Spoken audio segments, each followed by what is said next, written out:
di sisiku, dan takkan ku takut asal kau di dekatku, besertaku selamanya. Oh, firman-Mu pelita bagi kakiku, terang bagi jalanku.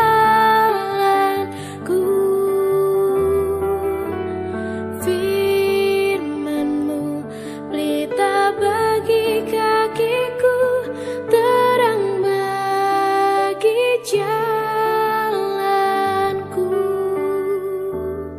terang bagi jalanku,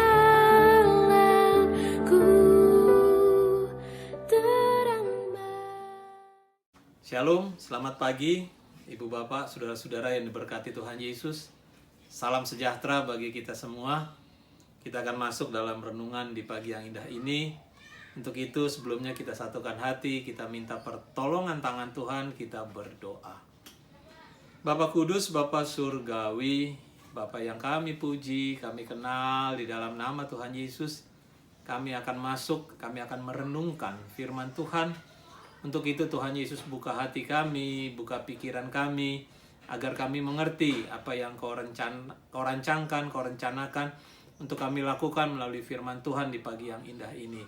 Dan untuk hamba yang akan membagikan berita firman Tuhan, buka hati hamba, buka pikiran hamba, agar hamba dimampukan melalui roh-Mu yang kudus untuk menyampaikan sesuai dengan rencana dan kehendak Tuhan Yesus. Dan pada akhirnya, bersabdalah ya Tuhan Yesus, sebab kami siap mendengarkannya. Di dalam nama Tuhan kami Yesus Kristus, kami alaskan doa ini. Haleluya, amin. Jemaat yang diberkati Tuhan Yesus, kita buka Alkitab kita, yaitu dari Kitab Kudus Perjanjian Baru, yaitu 1 Korintus 14 ayat 1 sampai dengan yang ke-5. 1 Korintus 14 ayat 1 sampai yang 1 sampai dengan yang ke-5. Demikian firman Tuhan. Kejarlah kasih itu dan usahakanlah dirimu memperoleh karunia-karunia roh, terutama karunia untuk bernubuat. Siapa yang berkata-kata dengan bahasa roh tidak berkata-kata kepada manusia, tetapi kepada Allah, sebab tidak ada seorang pun yang mengerti bahasanya. Oleh roh ia mengucapkan hal-hal yang rahasia. Tetapi siapa yang bernubuat, ia berkata-kata kepada manusia. Ia membangun, menasehati, dan menghibur. Siapa yang berkata-kata dengan bahasa roh, ia membangun dirinya sendiri. Tetapi siapa yang bernubuat, ia membangun jemaat. Aku suka supaya kamu semua berkata-kata dengan bahasa roh. Tetapi lebih daripada itu, supaya kamu bernubuat. Sebab orang yang bernubuat lebih berharga daripada orang yang berkata-kata dengan bahasa roh, kecuali kalau orang itu juga menafsirkannya sehingga jemaat dapat dibangun. Demikian pembacaan Alkitab, firman Tuhan yang dikatakan berbahagia ialah yang melakukannya di dalam kehidupan hari lepas hari. Haleluya. Selamat pagi, apa kabar? Jemaat Rumah Doa Puri Bukit Depok, Sasak Panjang, Tajur Haram Bogor. Kiranya damai sejahtera Allah itu yang boleh menyertai, boleh melingkupi, boleh memelihara jemaat sekalian. Jemaat yang diberkati Tuhan Yesus atau ibu bapak saudara yang melihat YouTube di pagi yang indah ini dalam renungan pagi, saya memberi judul, temanya adalah semangat memberitakan kebenaran firman Tuhan. Jemaat yang diberkati Tuhan Yesus, dalam pembacaan pagi hari ini, khususnya Rasul Paulus menekankan untuk setiap orang memperoleh karunia-karunia roh. Dan juga ada berbagai karunia yang diberikan oleh Allah untuk manusia secara pribadi. Itu nanti jemaat bisa baca di 1 Korintus 12. Itu sangat jelas ada beberapa karunia yang diberikan oleh Allah untuk kita, anak-anaknya. Kalau kita menelaah karunia-karunia yang kita miliki, tadi seperti saya sampaikan itu ada berbagai macam cara yang bisa kita teliti, yang akhirnya kita dapat mendapati bahwa oh, saya karunianya ini loh, saya karunianya ini yang harus lebih ditekankan dan sebagainya. Itu ada angket, ada tabel yang kita bisa isi dengan sungguh-sungguh ya, dengan jujur. Akhirnya nanti akan menentukan karunia-karunia seseorang itu karunia apa. Itu dari dalam waktu saya kuliah di teologi itu ada angketnya dan ada tabelnya. Ibu bapak juga sebenarnya bisa mengisi dan juga bisa mempelajari itu semua, karena semua itu ada bukunya. Nah, jemaat yang diberkati Tuhan Yesus, yang menarik di sini ada sebagian orang atau anak-anak Tuhan yang berpendapat bahwa karunia yang berbahasa roh adalah karunia yang sangat utama. Sebab dengan seseorang yang dapat berbahasa roh, hidupnya itu pasti dikuasai oleh Roh Kudus. Atau banyak yang mengatakan dari kehidupan hari lepas harinya, Roh Kudus terus menerangi, menjaga, dan melindungi mereka. Kenapa? Karena mereka bisa berbahasa dengan bahasa roh. Sehingga banyak orang berlomba untuk mendapatkan karunia dengan berbahasa roh tersebut. Nah, ini yang sangat keliru. Karena karunia itu tadi kalau kita baca bahwa karunia itu diberikan. Karunia itu dianugerahkan, bukan dipelajari, atau ada juga yang dikursuskan untuk dapat berbahasa roh dan sebagainya. Nah, itu yang keliru, yang tidak bisa dipelajari dan juga tidak bisa dikursuskan bahasa roh itu. Karena itu adalah karunia yang dianugerahkan, diberikan Allah untuk anak-anaknya. Jadi tidak semua orang mendapatkan karunia tersebut. Ya, ibu bapak saudara yang diberkati Tuhan Yesus, dalam konteks khususnya di ayat pertama tadi dalam pembacaan kita, ada dua hal yang ingin ditekankan oleh Paulus. Yang pertama adalah kasih. Ya, sangat jelas Paulus mengatakan di sini. Yang kedua tentang bersaksi atau bernubuat.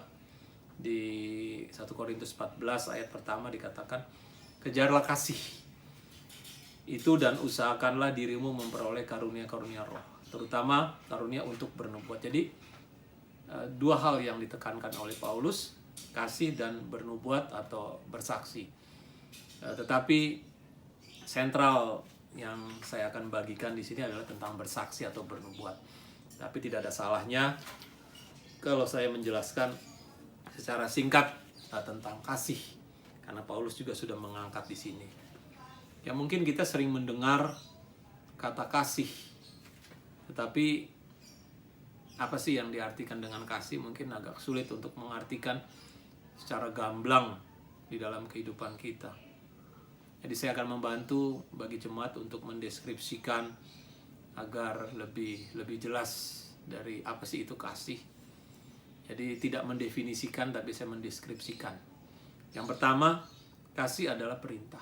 Jadi kasih itu adalah berisi perintah yang harus kita lakukan di dalam kehidupan kita hari lepas hari. Perintah apa yang harus kita lakukan? Itu perintah yang ada di dalam firman Tuhan, yang sering kita renungkan, sering kita baca di dalam kehidupan atau di dalam Alkitab. Jadi jemaat yang diberkati Tuhan Yesus, apa yang dikatakan oleh Rasul Yohanes tentang kasih itu, saya akan membaca untuk jemaat bahwa kasih itu adalah berisi perintah. Yang pasti perintah apa? Perintah untuk saling mengasihi satu dengan yang lain. Karena semua tercakup di dalam firman Tuhan yang ada. Dari 2 Yohanes 1. 2 Yohanes 1 ayat yang ke-6 saya akan membacakan untuk jemaat. Dan inilah kasih itu, yaitu bahwa kita harus hidup menurut perintahnya. Jadi kehidupan kita harus menurut perintahnya. Dan inilah perintah itu, yaitu bahwa kamu harus hidup di dalam kasih, sebagaimana telah kamu dengar dari mulanya. Jadi bagaimana kita menghidupi kasih itu? Karena kasih itu adalah perintah-perintah dari Tuhan yang harus kita lakukan. Yang berikut apa yang bisa saya sampaikan secara singkat tentang kasih. Kasih itu adalah tindakan. Jadi kasih adalah tindakan nyata dari kita. Yang pasti tindakan nyata dari kita untuk siapa? Untuk sesama dan untuk Tuhan. ada action yang kita lakukan di dalam kehidupan kita hari lepas hari. 1 Yohanes 3 ayat 18 mengatakan di sini. 1 Yohanes 3 ayat 18 mengatakan di sini bahwa anak-anakku, marilah kita mengasihi, bukan dengan perkataan atau dengan lidah, tetapi dengan perbuatan dan dalam kebenaran. Jadi kasih ini harus dinyatakan, harus dilakukan dalam tindakan nyata, harus dilakukan dalam tindakan konkret. Jadi bukan hanya lip service, bukan saja hanya bicara kasih, tapi tidak dilakukan. Firman Tuhan mengatakan di pagi hari ini, kalau kita berkata kita mengasihi tetapi kita tidak berbuat apa-apa dengan kasih tersebut, berarti kita menipu diri kita sendiri dan kita juga menipu firman Tuhan. Dan yang berikut yang bisa saya sampaikan bahwa kasih adalah sebuah komitmen. Bahwa kasih adalah komitmen, kasih adalah perjanjian antara kita dengan Allah. Kalau kita berjanji mengasihi Allah, kita juga harus berlaku sama untuk mengasihi sesama. Karena ini komitmen. Komitmen antara saudara dan saya berkomitmen dengan Allah. Saya mengasihi Allah. Allah menghendaki, Allah menginginkan kasih tadi dijabarkan untuk kita mengasihi sesama. Jadi kasih adalah komitmen. Kasih adalah perintah. Dan kasih adalah action yang harus kita lakukan. Nah, jemaat yang diberkati Tuhan Yesus, kita kembali ke firman Tuhan atau kita kembali ke konteks kita di pagi hari ini. Apa sih itu bersaksi? Jadi bersaksi atau bernubuat adalah karunia. Karunia yang diberikan oleh Allah untuk semua kita. Untuk kita melakukan bernubuat atau kita melakukan bersaksi tersebut. Di mana kita memberitakan karya keselamatan yang dikerjakan oleh Allah. Jadi bersaksi tentang apa sih? Tentang karya keselamatan yang sudah diberikan Allah di dalam kehidupan kita. Atau dengan bahasa hari-hari tadi ya kita menyaksikan kebesaran nama Tuhan. Dengan apa? Dengan ya kehidupan kita. Yang pastinya ya kalau muncul satu pertanyaan di dalam kehidupan kita, Pak, bagaimana sih saya bersaksi atau bernubuat, Pak? Saya kan bukan hamba Tuhan. Bukan. Jadi bersaksi ini bukan saja kita berkhotbah, bukan hanya itu. Tapi bersaksi di sini kita memberitakan karya keselamatan yang sudah kita terima. Saudara dan saya sudah menerima karya keselamatan yang sangat luar biasa tadi yang dinyatakan oleh Allah. Menebus kita dari dosa-dosa yang ada. Dan kesaksian yang kita nyatakan tadi harus bisa membangun jemaat. Harus bisa membangun semua orang yang ada di sekitar kita. Dengan kesaksian kita juga kita dapat menasehati. Karena isi dari kesaksian tadi selain kita membangun jemaat, berisi juga bagaimana kita menasehati, bagaimana kita menghibur, bagaimana kita memberi kekuatan bagi orang-orang yang ada di sekitar kita. Dengan apa? Dengan kesaksian kehidupan kita. Kita menjadi kitab-kitab yang terbuka bagi semua orang yang ada. Jadi ini merupakan tugas utama loh. Ini merupakan tugas utama dari anak-anak Tuhan.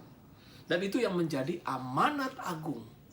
Amanat agung Tuhan Yesus yang sering kita baca di Matius 28 ayat 19 sampai 20. Pergilah kau ke seluruh penjuru dunia. Jadikan semua bangsa muridku. Bagaimana kita mau menjadikan semua bangsa murid? Kalau kita tidak pernah bersaksi, kita tidak pernah menceritakan melalui siapa? Melalui hidup ini. Bagi orang-orang yang ada di sekitar kita bahwa Tuhan Yesus adalah Tuhan dan Juru Selamat yang telah menebus saudara dan saya. Ya, jemaat yang diberkati Tuhan Yesus, bagaimana kita memberitakan, bagaimana kita menceritakan tentang Kristus tadi semua orang melalui apa yang tadi? Melalui kehidupan, melalui seluruh kehidupan kita. Mulai dari tutur kata kita, mulai dari pikiran kita, mulai dari tindakan kita. Jadi di pagi yang indah ini, firman Tuhan mengingatkan kembali pentingnya kita memberitakan firman Tuhan.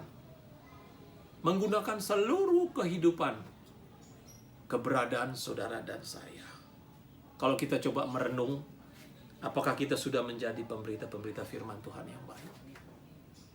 Ataukah melalui kehidupan kita bahwa nama Tuhan yang tercoreng dengan kehidupan kita? Coba kita merenung. Kita renungkan apakah memang kita menjadi kesaksian-kesaksian yang sangat membanggakan Tuhan Yesus. Ya, ibu bapak saudara yang diberkati Tuhan Yesus. Jadi setiap orang percaya mempunyai dan mengemban tugas sebagai saksi Kristus. Apapun juga pekerjaannya, apapun juga jabatannya, mempunyai satu tugas, menjadi saksi Kristus dimanapun juga mereka berada. Jadi saya menutup renungan pagi ini dengan contoh konkret. Bagaimana dengan seorang perempuan, seorang wanita, tatkala dia bertemu dengan Kristus. Ada karya Kristus yang nyata di dalam kehidupannya, dan itu yang dia wartakan bagi semua orang. Seorang perempuan Samaria yang kita bisa baca di Yohanes 4. Saya membaca dari Yohanes 4 ayat 39. Yohanes 4 ayat 39 sampai dengan ayat yang ke-42 saya membaca untuk jemaat sekalian. Di sini adalah percakapan antara Tuhan Yesus dengan perempuan Samaria. Saya ambil yang ayat yang terakhir, yang belakang saja, 39 sampai 42, demikian firman Tuhan. Dan banyak orang Samaria dari kota itu telah menjadi percaya kepadanya karena perkataan perempuan itu yang bersaksi. Ia mengatakan kepadaku segala sesuatu yang telah kuperbuat. Ketika orang-orang Samaria itu sampai kepada Yesus, mereka meminta kepadanya supaya ia tinggal pada mereka, dan ia pun tinggal di situ 2 hari lamanya. Dan lebih banyak lagi orang yang menjadi percaya karena perkataannya. Dan mereka berkata kepada perempuan itu, kami percaya, tetapi bukan lagi karena apa yang kau lakukan, kau katakan, sebab kami sendiri telah mendengar dia dan kami tahu bahwa dialah benar-benar juru selamat dunia. Wah, sangat luar biasa perempuan yang tidak masuk dalam hitungan. Tapi bagaimana dia mewartakan perjumpaan dengan Kristus yang merubah kehidupannya. Jemaat yang diberkati Tuhan Yesus, kita dituntut di pagi hari ini bahwa perjumpaan dengan Kristus tadi yang harus kita wartakan. Kita menjadi saluran berkat, menjadi saksi-saksi Kristus dimanapun juga kita berada. Kita menceritakan kembali kebaikan Tuhan. Kita menceritakan kembali penyertaan Tuhan yang sungguh dahsyat. Melalui apa? Melalui segenap hidup kita. Tatkala kita ingin memberitakan, tatkala kita ingin menceritakan kembali, berarti hidup kita harus baik. Hidup kita harus benar. Hidup kita harus menjadi teladan.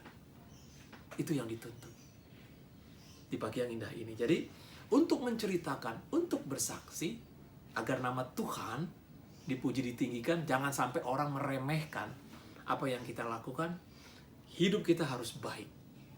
Hidup kita harus benar. Hidup kita harus menjadi teladan bagi orang yang melihat kita. Agar apa? Agar nama Tuhan yang dipuji, nama Tuhan yang ditinggikan. Jadi, jemaat yang diberkati Tuhan Yesus dan ibu bapak yang mendengar renungan di pagi hari ini, diingatkan di pagi hari ini bagaimana kita memberitakan kebenaran, kesaksian melalui kehidupan kita. Jadi melalui tutur kata yang sering saya sampaikan, melalui tutur kata, melalui pikiran, dan melalui tindakan kehidupan kita. Ingat ya, 3 hal tadi. Ingin bersaksi dengan Kristus, ingin bersaksi menjadi saksi Kristus, ya tadi, hidup kita harus baik. Hidup kita harus benar, hidup kita harus menjadi teladan. Itu proses yang kita lalui. Itu proses yang masih sedang kita lakukan saat ini. Jadi kita yakin dan percaya bahwa tatkala kita memproses kehidupan kita untuk lebih baik lagi, untuk lebih benar lagi, untuk menjadi teladan, kita minta Roh Kudus menyertai, memberkati kita. Agar tujuan sasaran kita tercapai, kita menjadi saksi Kristus dimanapun kita berada. Agar nama Tuhan dipuji, nama Tuhan ditinggikan. Jadi jemaat yang diberkati Tuhan Yesus, bahwa bersaksi atau bernubuat itu yang dikehendaki oleh Allah di dalam kehidupan kita. Yakin dan percaya tatkala kita ingin benar-benar melakukannya, ada Roh Kudus yang memberi kekuatan. Sekali lagi, mulai dari keluarga. Bagi anak-anak kita, kita bersaksi bagi anak-anak kita, bersaksi bagi suami, bagi istri, bagi orang tua, bagi setiap orang yang ada di sekitar kita. Menyaksikan bagaimana karya Tuhan nyata di dalam kehidupan kita. Kiranya Tuhan menyertai, Tuhan memberkati kehidupan kita hari lepas hari. Tetap semangat dan jaga kesehatan. Amin.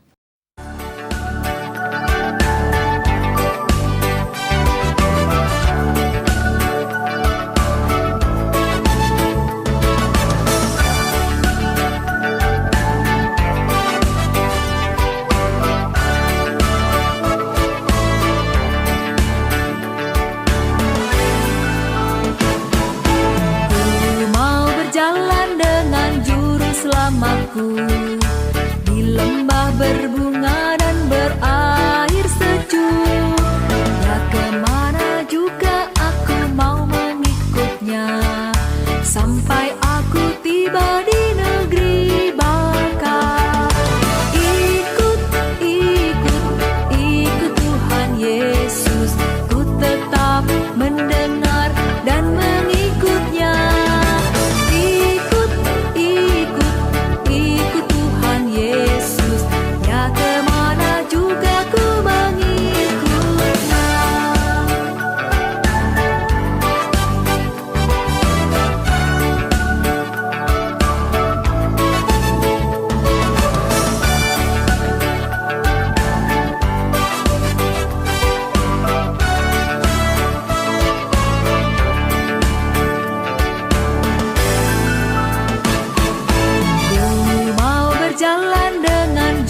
Selamatku di lembah gelap, di badai yang menderu. Aku takkan takut di bahaya apapun, bila ku dibimbing tangan Tuhanku. Ikut Tuhan Yesus, ku tetap mendengar dan mengikutnya. Yesus, ya kemana juga ku mengikutnya.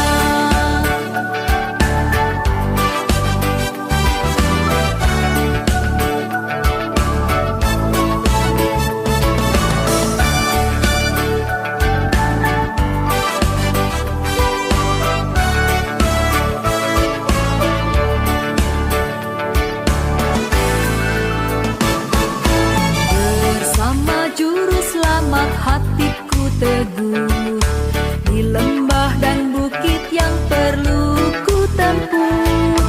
Tuhanku membimbing aku pada jalannya, yang menuju rumah Allah yang bakal. Ikut Tuhan Yesus, ku tetap mendengar dan mengikutnya. Yesus, ya kemana juga ku mengikutnya, ya kemana juga ku mengikutnya. Jemaat yang diberkati Tuhan Yesus, kita masuk dalam doa syafati pagi yang indah ini. Kita satukan hati, kita berdoa. Bapa Kudus, Bapa Surgawi, kami bersyukur, berterima kasih atas firman Tuhan yang baru kami renungkan, baru kami baca, baru kami bicarakan melalui renungan di pagi yang indah ini.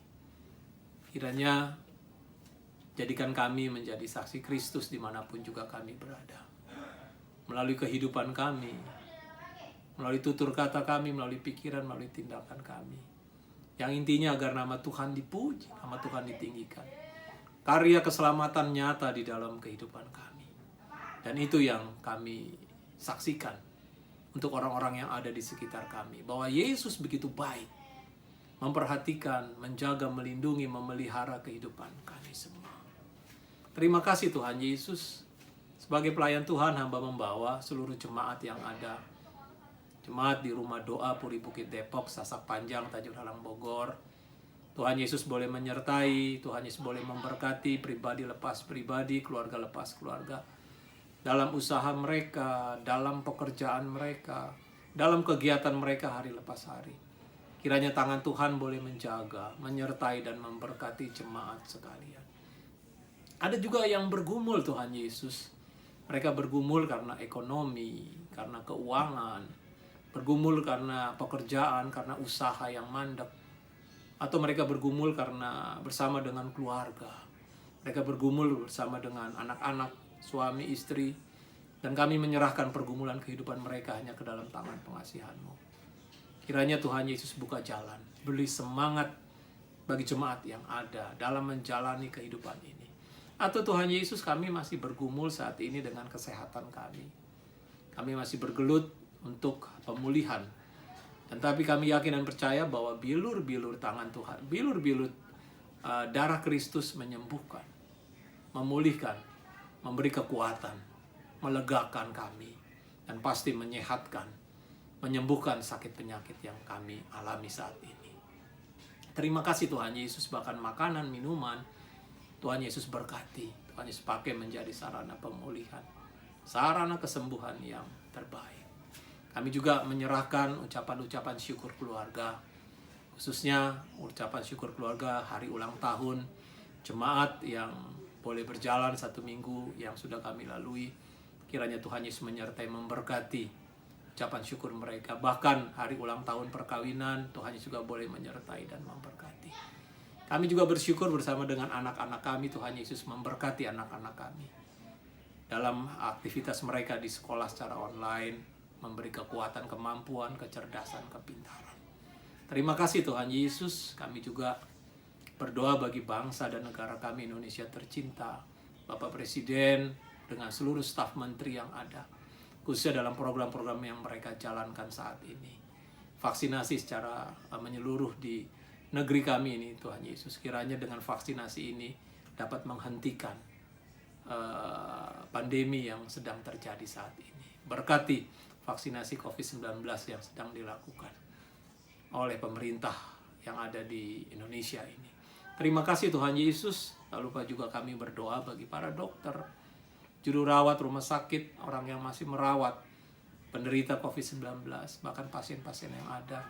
Tuhan Yesus memberi kekuatan bagi mereka, memberi kemampuan bagi mereka dalam mereka boleh mendampingi, boleh mengobati. Dan juga bagi pasien-pasien yang ada, Tuhan Yesus berkati.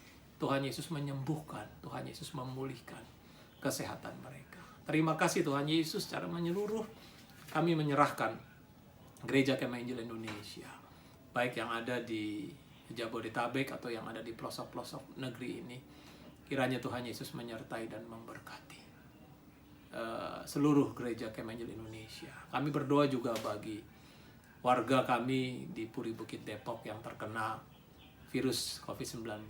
Kiranya jamahan tangan Tuhan Yesus juga sempurna, menyembuhkan dan memulihkan mereka, menghibur mereka ya Tuhan Yesus. Terima kasih Tuhan Yesus.